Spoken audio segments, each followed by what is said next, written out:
Welcome to the next episode of Grit Rising. I'm here with Keith Ferrazzi. This episode's a little bit near and dear to me as I was starting in the business in 2004.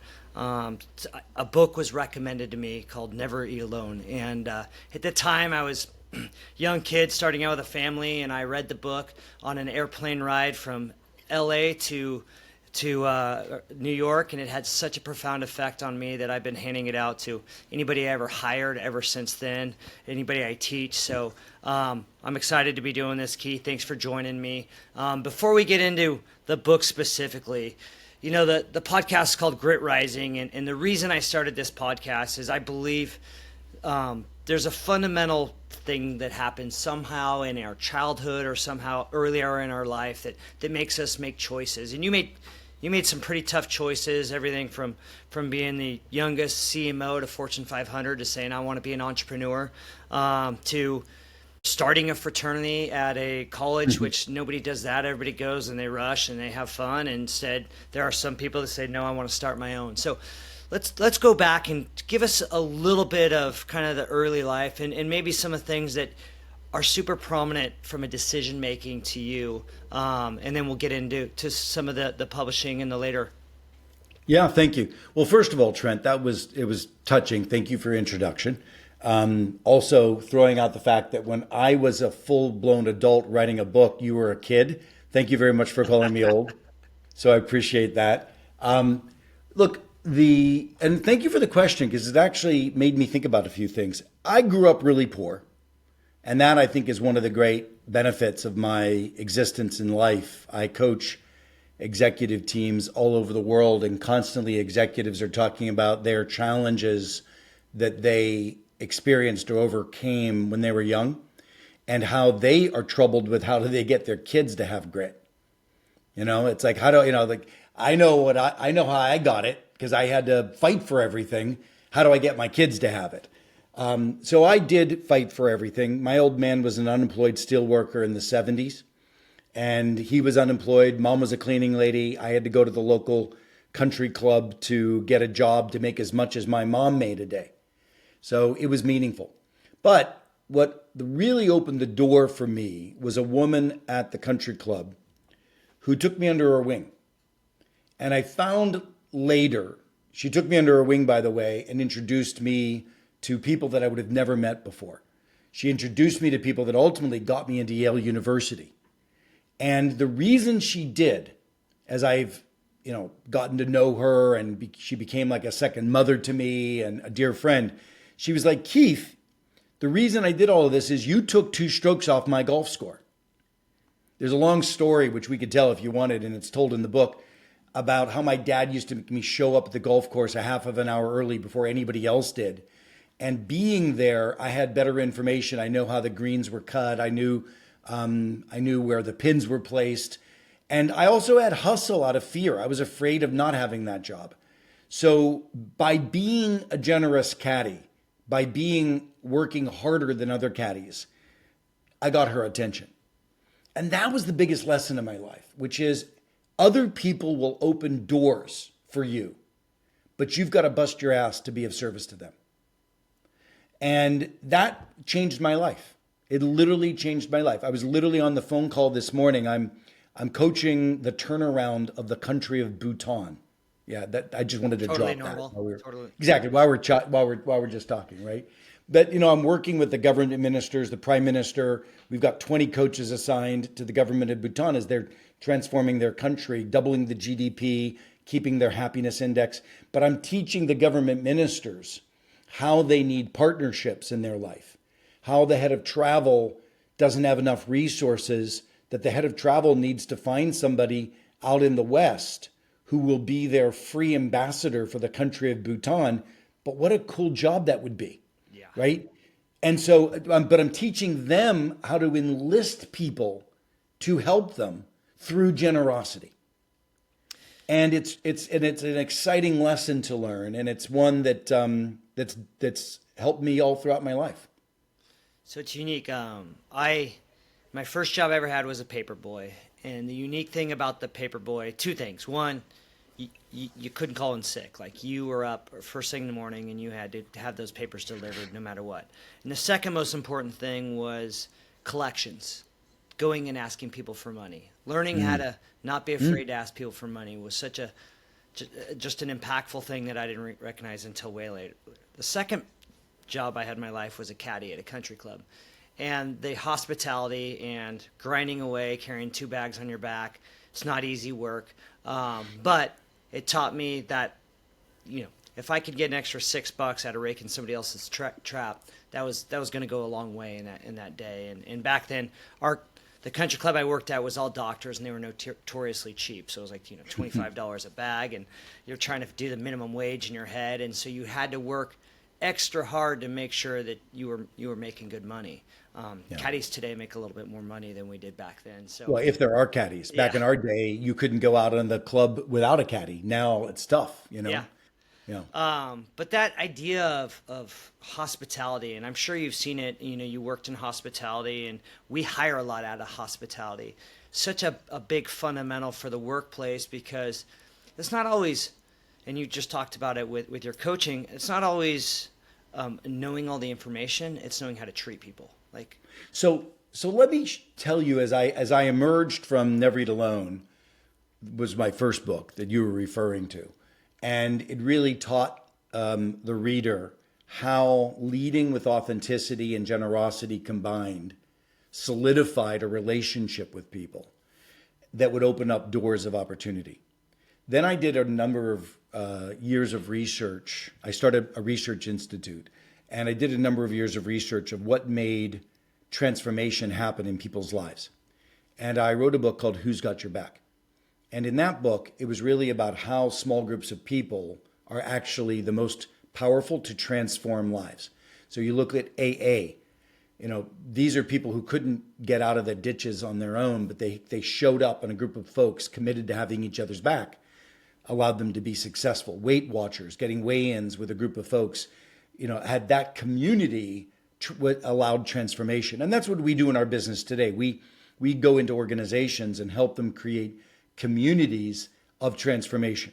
We've done that at organizations like General Motors coming out of bankruptcy and many others. But I bring all of this because let me go through the simple formula. If there's a foundation of relationship, like the real kind of I got your back relationship based on generosity and intimacy and vulnerability, the kind of stuff that I really give a damn about you, Trent. I know what you're struggling with your kids. I know where your marriage is. I know what's going on in your life. If I really have that foundation, now, if I'm committed to not let you fail, damn it, I'm going to tell you the truth because I care. I'm going to push you harder because I care. So accountability and candor, those are the earmarks of high-performing relationships. Butt-kicking accountability and real strong, challenging candor, but they're built on a level of I give a damn. That's what I bring to teams. But what's powerful about your listeners right now is to know that every time you walk into a relationship with somebody, you should be aiming for that. You should be aiming to build the kind of permission to build the kind of relationship where you call what I call in my most recent book, leading, never lead alone, is co-elevation. Co-elevation, pushing each other higher. And that comes from the basis of that social contract of we have each other's back, but then the agreement to have a set of hard charging, challenge, and accountable set of relationships. In that contract, in that formula, where do you feel vulnerability comes into play? I know that we so often get in a contract with each other from a social or business, and there's what we want people to know, but then there's the vulnerable side, which is what's It's a superpower. Vulnerability is your superpower. And it's something I didn't know when I was young. I was so insecure, so fearful, so ashamed of who I was and coming up poor, etc., that it was a long time coming until I could lead with vulnerability. Today, I know where I'm vulnerable. I've got 6 boys, and I'm estranged with 2 of them. And my ability and all of my boys are from foster care, adoption, etc. None of them are genetic. I can lead with the struggle I had with my 12-year-old when I got him, and my second son, who has been in jail 3 times, etc. I can lead with that.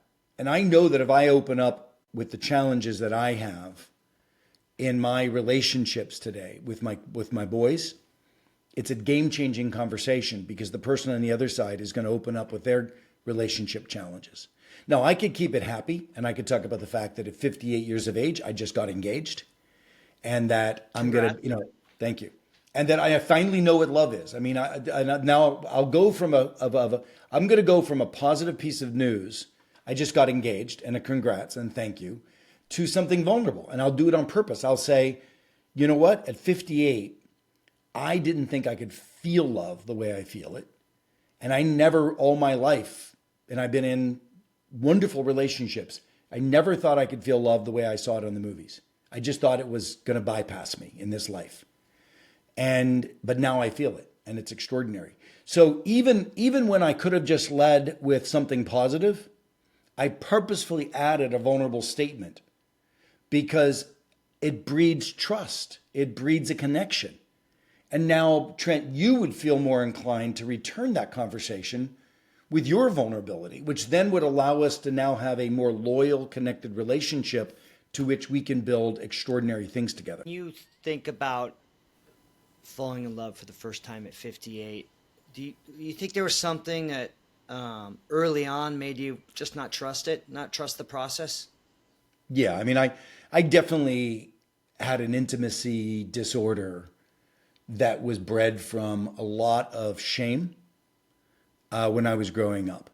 I was a real poor kid, and my parents got me into wealthy private elementary schools on a free scholarship, but I constantly showed up feeling like I didn't belong. Economically, just feeling like I didn't belong. And that tape would constantly play.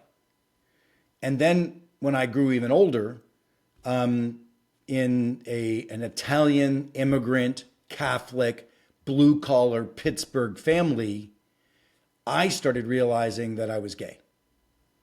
Now, crap. And still being a strong Christian, add that shame to my life. And so between those two experiences of my life and the shame that I personally felt, I spent too much time in my own head feeling like I didn't belong. How in the world could I connect with somebody else authentically? Yeah. So yeah, that was the origin. And I spent a life unbundling that and finding, a sense of self-worth and a sense of pride so that I could actually love myself. And it feels a little trite, but if you can't love yourself, how are you really going to love someone else? Wow, that's powerful. I appreciate you sharing that. For me, I came from divorced parents, and then I always felt like my divorce to my ex-wife was like my biggest failure. So for 15 years, I had a hard time deeply connecting with somebody. Just recently, I've fallen in love, and it's like my closest relationship I've ever had. Dude, congratulations. I'm so happy for you. Pass. Yeah. But congratulations. You feel that failure? For me, I saw my parents fail and fight over money. So money is like whatever to me. I have a weird relationship with that. And then by the way, relationship with money is one of the most shameful things that I see in humanity. I will show up at a team that I'm coaching, and one of the experiences I talk about are, what are you struggling with? I get a team to bond empathetically around where they're struggling. I get teams to bond around where they came from, like what experience of your past, make it challenging for how you think about yourself today. We have these conversations among teams. Money is the most shameful. People will talk about infidelities before they'll talk about their net worth. I believe it. And so it's interesting, by the way, I don't know who your guests are today, but if there's any financial advisors out there, you're playing with some of the most delicate areas of a person's life. which, by the way, is a beautiful opportunity. If you're a financial advisor, I'm just making this up as we go, but if you're a financial advisor and you're calling on somebody and you don't open up with vulnerability and you don't make them safe to tell you what they're afraid of around their money, then you're never going to be a trusted advisor at the highest level. Oh, couldn't And, agree and more. that's true of all of us. I started investment banking, then went into financial advisor, and I'd show up in my suit, and I was doing 401k education meetings, and I was trying to basically show off how much I knew and how smart I was, and therefore they should trust me. And one time, I actually remember, because it was a local company. Paul Frank, the old monkey on the shirt, was from like Newport Beach, and a lot of guys I went to high school. And finally, one of them goes, "Would you quit showing up here in a suit?" And the next time I showed up, and I showed up in jeans and a t-shirt, and I just walked them through like a true education of what it was. And they're like, that's, we're all marketing guys. Now all of a sudden you're talking to us real, instead of Yeah. coming in here and trying to show how much you knew. And that Yeah. was a pretty big moment for me in my career in terms of what's going on. Is We have a program that one of my business partners started recently for people who want to accelerate their relationships beyond connections. And the way I describe it there is, if you think about the gate to a great relationship, a great productive relationship, and that gate needs a golden key, what opens up that gate is vulnerability. I mean, all of this got off on the question that you asked me about what's the role of vulnerability as you deepen productive relationships. It's crucial. It's absolutely crucial.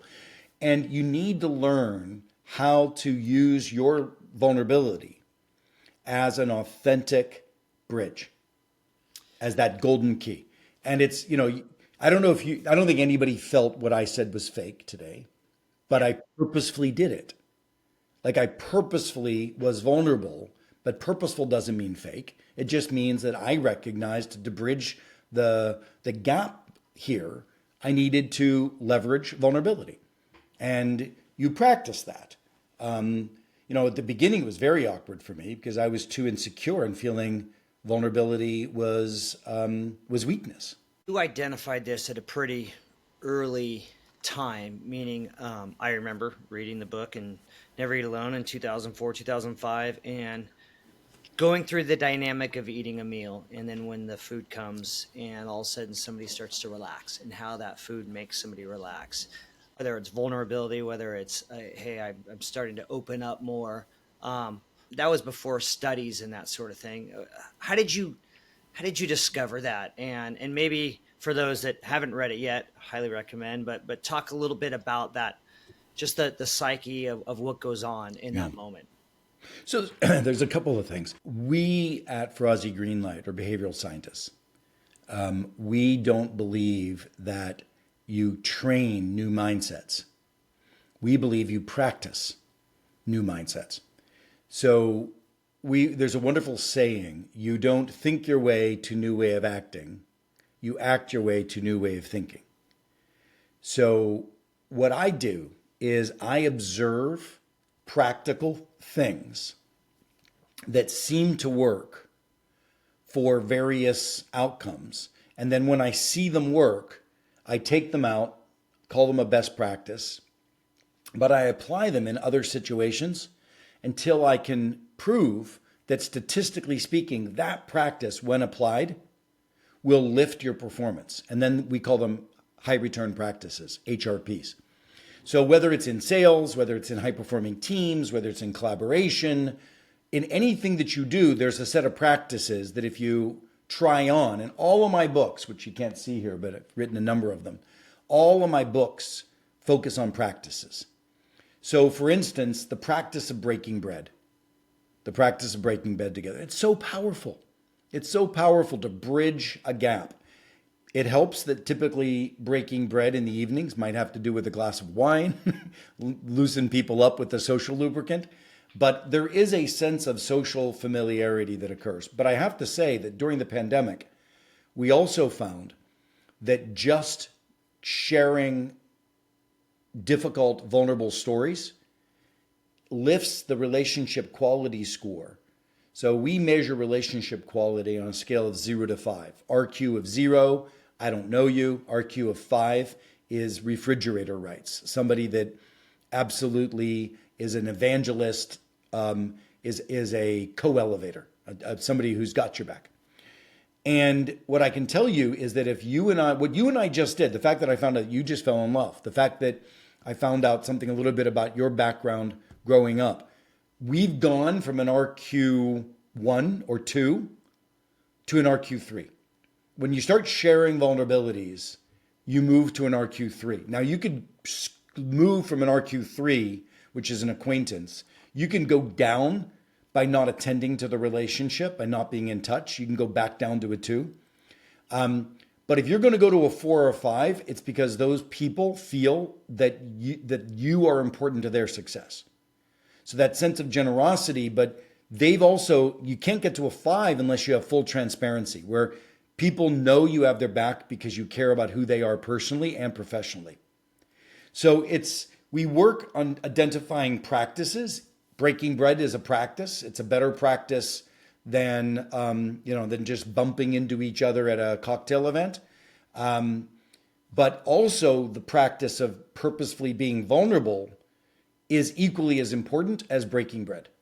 Because if you showed up and broke bread together and all you did is small talk, it pisses me off, by the way. I see teams after the pandemic spending a lot of money to get back together again, but not purposefully cultivating relationship through shared storytelling. What a miss. What a miss. Yeah, I do these quarterly wine dinners at my house, which one, it's great bringing people into my own home. And two, which is a practice by itself. Just versus a restaurant. That's a great practice. Bringing people into your own home. And we always have a topic, what's your superpower? Everybody's sharing that, or, those types of things where everybody kind of goes around and talks, not a commercial about themselves, but where it is. And it's cool because years later, you have somebody like identifying somebody else as, hey, you have this. And it's a way, one, to open up and say, you can lean on me for this. Yeah. And two, here's more about me that I could use help on too. The next time, Trent, I'm going to ask you to do a slightly different question. I want you to tee up everybody going around and sharing one thing personally or professionally they're struggling with the most. Okay. Try it. Okay. Because sharing a superpower is great, and it's going to be a connection, no question. But if you want to go one step higher in the RQ score, go to vulnerability, curated vulnerability. So what am I struggling with? I was at a dinner this past weekend, and it was a reasonably small dinner. The combined net worth of this dinner was well over $100 to $150 billion. There's about 20 people there. There were at least 12 to 15 billionaires. Crazy. And we curated that story. What are you struggling with the most, personally and or professionally? And it was amazing. There were tears. There were deep bonding that happened, both to hear that, but the trust to share something like that. And then afterward, it was amazing. We broke and let people spend time. People didn't leave until 11:30, 12 o'clock. Yeah. The ability to go around, and it's like we had just taken off all of this armor, because I knew these people by brand clearly. I know that if I didn't know them, I knew their companies that they had founded, and it was one of the most powerful evenings just because of that simple question. What are you struggling with? It's unique because I'm a member of YPO, so we get a lot of that kind of vulnerable, open conversations. EO, entrepreneur, they have that a lot, but you don't see it outside of those environments. And so what would be your advice for somebody who's listening that's an entrepreneur in Des Moines, Iowa, that's saying, hey, I don't have people to be vulnerable with that I trust or whatever, that aren't my competition? How are those? Well, join YPO. So first of all, you're talking about something that's very powerful, which I've studied, called the YPO Forum. And if you're in a forum, people that don't know what a YPO forum is who are listening, it's a group of individuals that are evisceratingly candid and absolutely shamelessly vulnerable. These are individuals that will share everything with each other. And that's the social contract. There's this thing called a social contract. And a social contract, some people have the social contract that when I first meet you, I do small talk and we don't go deeper. There's other people like myself that say, my social contract is I'm going to meet you and very quickly I'm going to make you feel comfortable that you can share anything with me. That's a different social contract. You need to get better at inviting people in more deeply into your life. Never Eat Alone, which is my first book, teaches you how to do that to open up doors of opportunity. Who's Got Your Back teaches you how to do that in a small community. It was my first research around high-performing groups.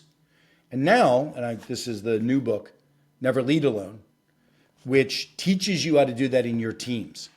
You said something very powerful. I benchmarked YPO forum members, and I asked them questions like, the vulnerability and the transparency and the peer-to-peer support that exists in your forum, have you as a leader been able to create that in your team? On a scale of 0 to 5, most YPO forum members are less than a 2 of having brought the principles of the forum into their teams. This book teaches you how to bring that into your team to the highest degree of productivity. But isn't it interesting, Trent, how there's a social contract that says, this group of peers at YPO Forum, I can behave this way, but I can't behave this way with my own team, which is a shame. Yeah. Yeah. No, it's there's a lot of powerful stuff in there. I'd say it's unique because when I joined YPO, not to make it a YPO commercial, but when I joined, I thought I was doing it for business. And then I got in a forum with 8 guys that were all more successful than me. And what I ultimately got out of it that I talk about a lot is it made me a better father. It made me, as I saw people that had far more money, far more success than me, everybody really cared about their legacy or what they were from a better husband, better father, better personal just friend.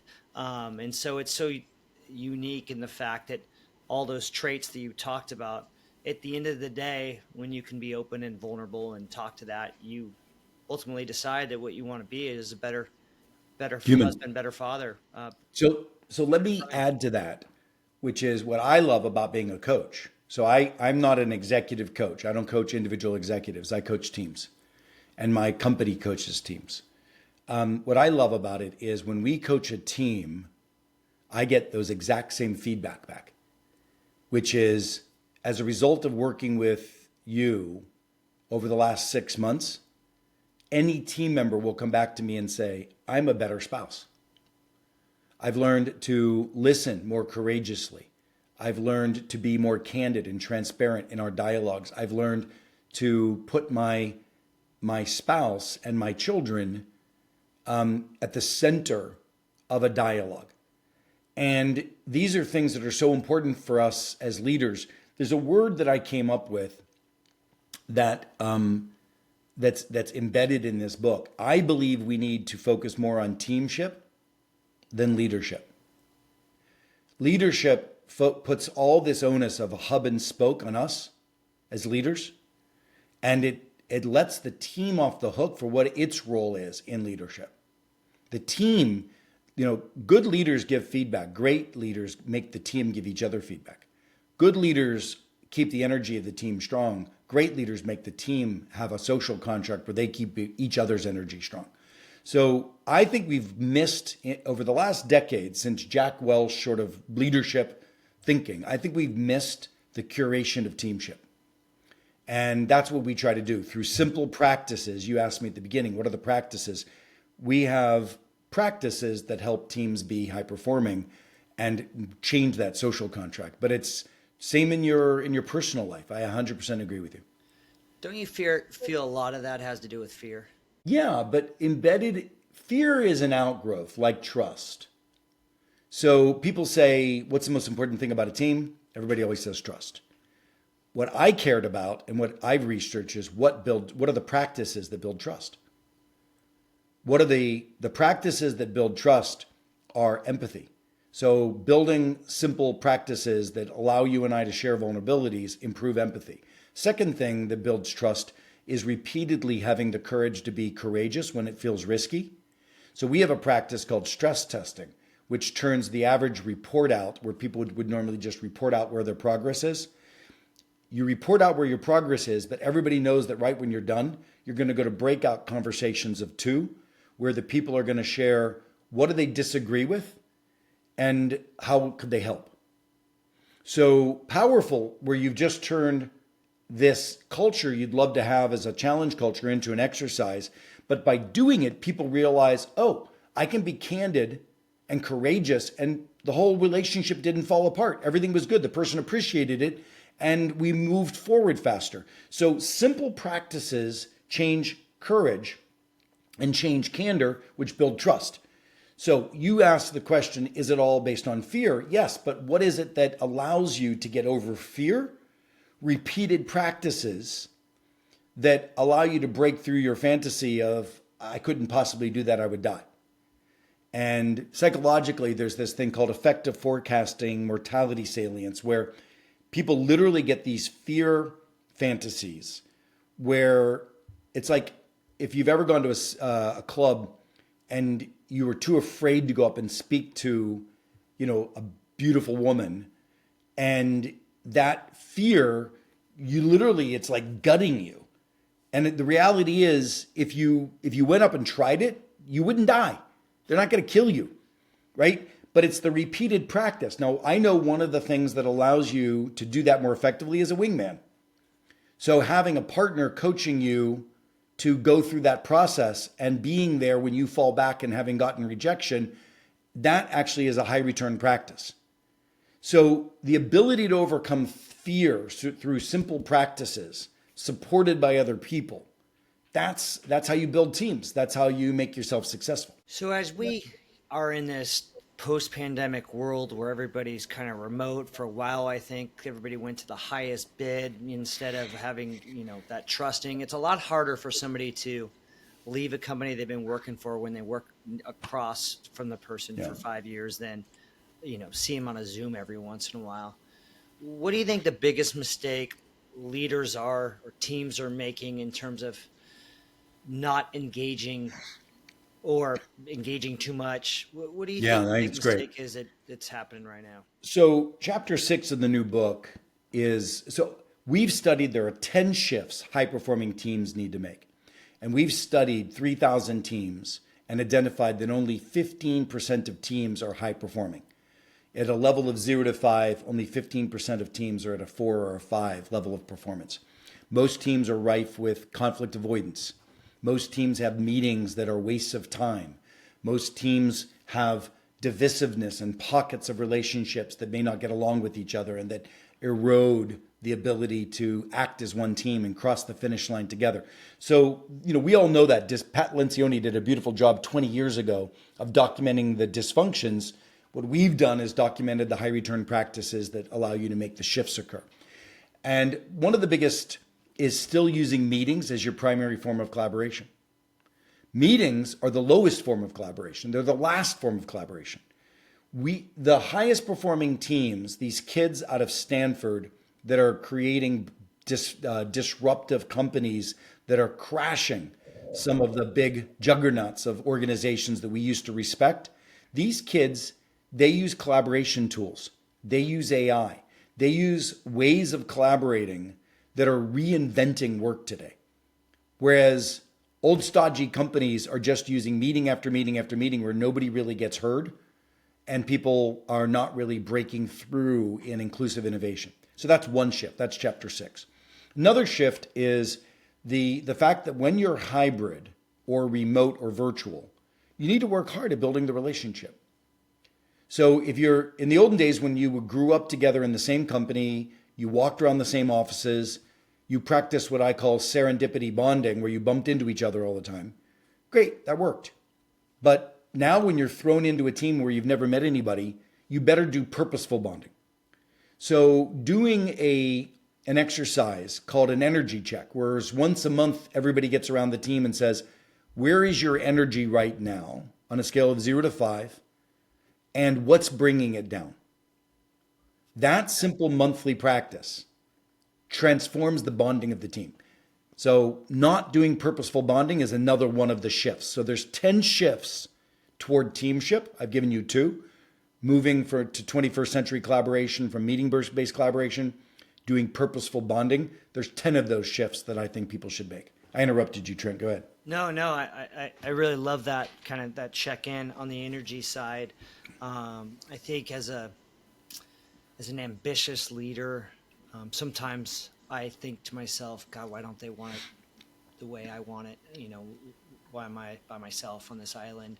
And I think that checking in and that energy check, I like the idea of that. Yeah, Frankly, it works. even with the family, even with the kids, like where's your energy at right now? And I love it. And what's draining it? yeah, You always have to add the what's draining because you really want to make sure you add the vulnerability. There's some teams when I used to say, the practice used to be, what is your energy 0 to 5 and why? And then one individual would just always be a 3 or always be a 4. But when you ask them what's draining it, then you actually found out that their mother has a major health issue, but they're still saying that their energy is a 4. Well, I wanted to know that your mother has a health issue, so our social contract as a team could have each other's energy, check in with each other, see how everyone's doing, see if there's ways we could help, lighten the load. That comes with that social contract of we have each other's back. We are co-elevating as a team. I love that. Tough to get started, but excited to give it a shot. Yeah, they're just practices. And that's what we're most excited about, is delivering a book with 20 years of curated practices to the world. So when you go from your days at CMO at Starwood to where you are today, what do you think has changed the most from all this 20 years of studying, 23 years of studying? The technology. I'm spending a lot of time right now with AI and understanding how teaming is no longer human. How do we team to get our jobs done with an artificial intelligence? How do we break our roles apart into pixels and reconfigure it with AI as a part of the partnership? Yeah. So, for me, up until 2 or 3 years ago, most of the technology was collaborative technology. How do we collaborate differently? But it's all still humans. Now, how do we collaborate differently with AI? That's probably changed the most. But at the core, it's still the same. All the basic rules, the principles. We've had Agile available to us that's one of the 10 shifts, moving to an Agile process. We have to build Agile into our work today. The world is too volatile not to work in short sprints and build the Agile principles in. That's probably one as well. Back 20 years ago, we could get by with regular lumbering collaborative processes. Today, we'll be buried without them. Yeah. There's so many times I go and I hear somebody talk and they go, "Oh, I don't know what AI is. Hopefully I'll be done before then." I think you're going to see a greater just spread between the companies that are leveraging technology and those that aren't at all. And even basic things like food services and understanding why things work together and how they work together and getting more efficient to as technical as some of the professional service firms and the Everything. I mean, that's just me coming in from the Bay Area. But I'll tell you, I was just last night watching my 5th Waymo go by while I'm waiting for my Uber and realizing that in 5 years, you don't need a garage. You can reuse your garage for living space because there'll be enough self-driving cars on the road that you don't need a car. And by the way, when that happens, then what happens to the truck drivers and the Uber drivers? And I do believe we have a problem. We could have a different conversation, Trent, about social unrest with the number of displaced workers and jobs. I saw Pittsburgh get crushed from the crush of the steel industry to the point where it never recovered. And that's why the political change has occurred in southwestern Pennsylvania from traditional Democrat, blue collar to Republican because of the massive change of disruption and disenfranchisement. We're going to face a massive disenfranchisement in the United States. Call centers are going to disappear. AI can do that. That's one of the biggest work sources. Driving, disappear. Big work source. I can go down the list, and once robotics even gets better, which they already are, massive displacement. So if you're sitting here thinking that it doesn't matter to you, you are woefully wrong. Because if you have money in the stock market that you expect to perform, then you better be investing in companies that are for the future, not for the past. Yeah. Couldn't agree more. Well, you've seen it in the last year specifically. You look at the difference between an Altria and an Nvidia or something. And Yeah. you can always pull that out at any time, but you just see the difference in terms of Yeah. what the two are doing from an innovation standpoint versus just hoping that their same old business model still remains the same. And 100% agree. it's 100% agree. pretty fascinating. Hey, listen, I know we're at the top of the hour, and I'd love to, continue to explore this conversation. What do you think? What do you think your listeners, based on knowing them as well as you do, would be most excited about relative to this 20-year journey? I think everybody's looking for an aha moment. I think when you go to a conference, you go to a whatever, you get one nugget that you're like, that just made that day and a half worth it. Got it. Where you write it down and you go, I got to get after that. What do you? Okay, I'll give it to you. Okay. The most important nugget is this: everything you want to hope, dream, or achieve of achieving any day will be through relationships. I want you to write down the 5 most powerful and important relationships that would change your life. And you start to share that with everybody.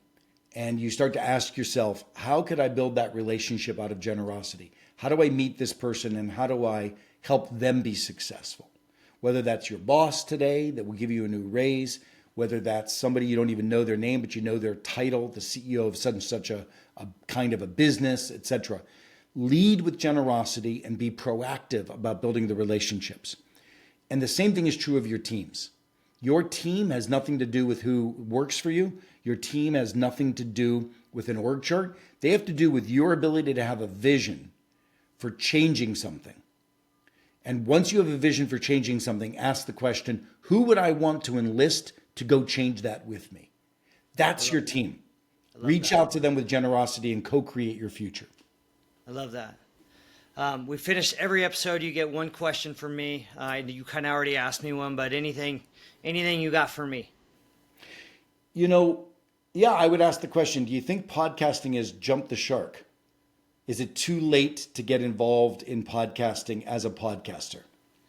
Yeah, for me, it's been a passion project. It allows me to have these, where else could I spend an hour with you, having this conversation and then sharing it. It's a generosity thing. It started on a hike with Richard Branson where I got 3 hours with him and had all these stories. And I said, I want to share these types of stories with everybody. And so I think it comes down to passion and it comes down to relationships. And even to your point, there's so many friends or relationships I have that listen to these podcasts and go, I want to learn more, and they get to learn more about my life. They I love get it. to learn more I about love my it. friends' It's lives. basically a transparent exposure. I love it. I love Yeah. it. Thank Yeah. you. Thank you for that. So, well, I appreciate you spending time with me today. God, we just touched on it. So much more, and look forward to chatting more soon. But thanks for coming on. Thanks, Trent. I really appreciate it. Take care.